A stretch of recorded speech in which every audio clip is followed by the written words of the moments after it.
推。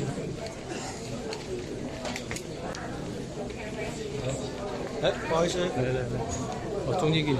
好。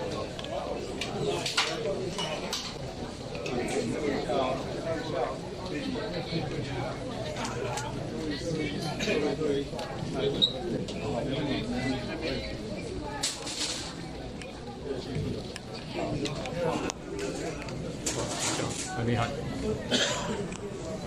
杨先有没有什么话要说的？会不会后悔？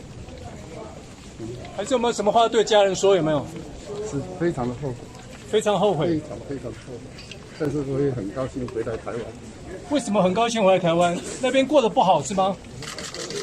非常的不好，非常不好。那个不像我们想象中的那个，反正非常高兴回到台湾。即使回来接受司法制裁，我也很高兴。OK， 对投资人要怎么交代？对什么？对银行有没有什么交代？款项会回来台湾吗？什么？钱会回来台湾吗？